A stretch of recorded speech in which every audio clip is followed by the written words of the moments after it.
Natural gas prices rising to $3,100 per thousand cubic meters in mid-August, a 610% increase over the same last year. Many power stations shut down as they cannot afford to operate for long. Electricity prices have surged almost 300% in 2022, breaking all records. Taken together, energy prices are 10 times higher than the 5-year average. This is the current situation of Europe.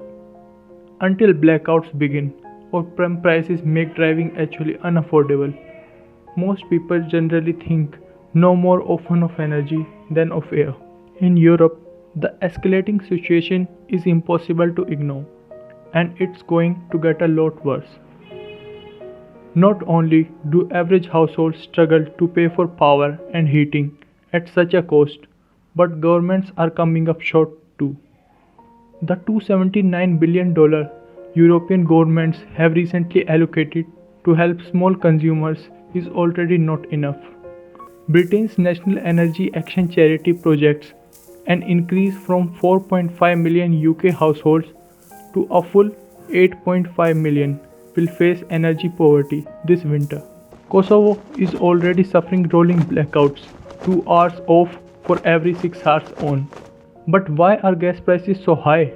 Russia launched an unprecedented invasion of its neighbor Ukraine in February 2022, with military assaults on several key Ukrainian cities, including its capital, Kiev.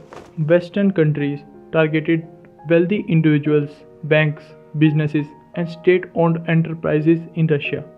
Major Russian banks were removed from the international financial messaging system SWIFT, which resulted in delayed payments to Russia for its oil and gas exports. The UK excluded key Russian banks from the UK financial system, freezing the assets of all Russian banks, barred Russian firms from borrowing money, and placed limits on deposits Russians can make at UK banks. The European Union said that it will ban all imports of oil brought in by sea from Russia at the end of 2022.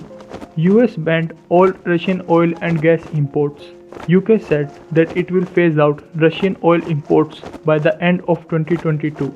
Germany froze plans for the opening of a major pipeline from Russia.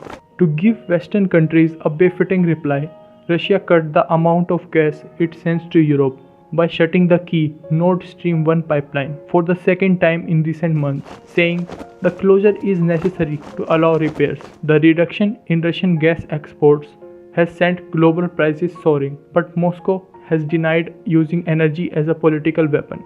But of course, they will. The Nord Stream 1 pipeline stretches 745 miles under the Baltic Sea from the Russian coast near St. Petersburg to northeastern Germany.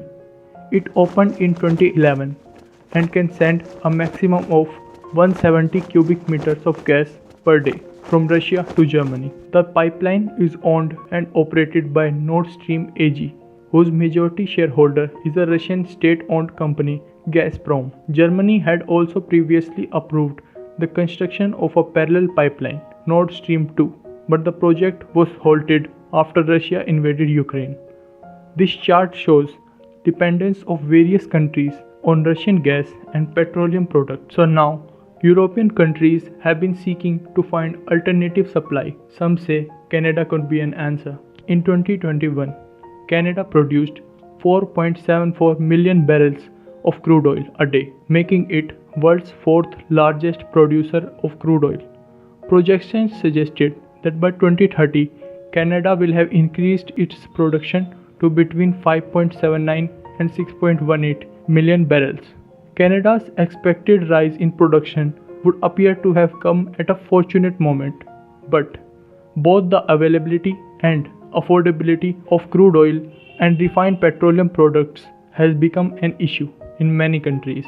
In 2021, Russian crude oil exports to Europe amounted to about 60% of Canada's total production. While Canada will not be able to replace all of Russia's exports, it has offered to help Europe meet some of its crude oil needs. But how would they transport gas, as Canada is bounded by 3 coasts?